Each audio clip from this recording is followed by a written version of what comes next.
Hello, everyone. Coach Carole here again today on January the 16th with my live cast number 16. And my tip today is how to be a super storyteller. And one of the ways that you can do that is to follow Geneabloggers. I'm going to share my screen with you first to show my particular blog site. I'm going to add that to the stream. And you'll notice on this page that there is a new heading, or at least I hope that you can see that there is a new URL for that site. I've recently changed it so it reflects more of what I will be doing in the future, and that is Genealogy Stories.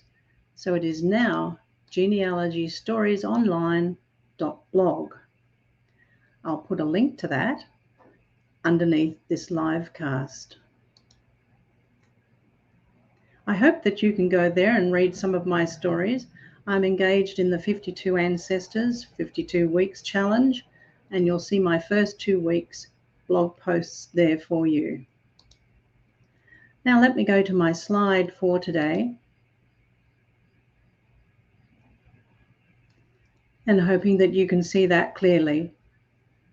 There's more to it that I'd like to share with you today as part of being a super storyteller, which is what I believe an essential genealogist needs to be. You can learn from the top genie authors.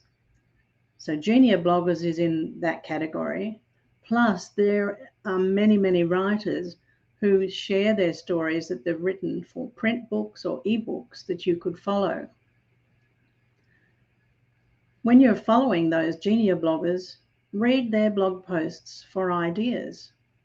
And don't forget to like or comment on them as you go. When you visit my blog, you'll notice that on the right-hand side, there are links to other blogs that I subscribe to. So you can leap off from my blog to other Geneabloggers. Another way to be a super storyteller when you are using blog posts is to gather your photos and memorabilia to illustrate your stories. There's nothing better for a reader or a viewer of your videos or your blog post, and that is to see an image.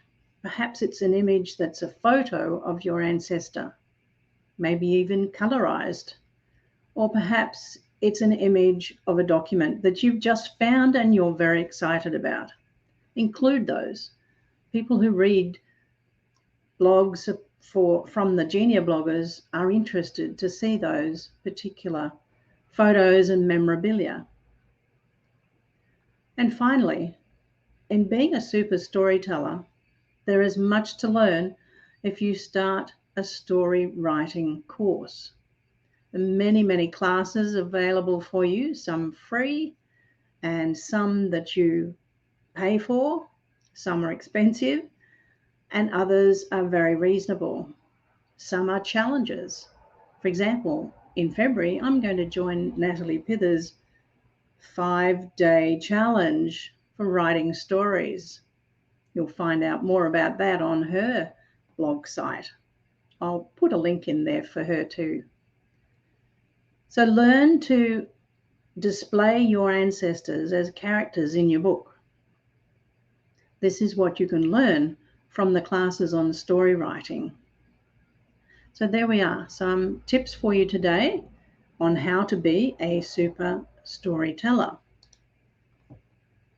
I'll remove the slides, come back to the screen, and let me share the new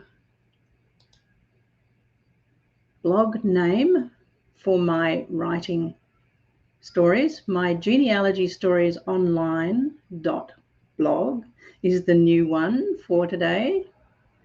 And if you need help in getting started with blogging, I have a free course for you. And you can find that here,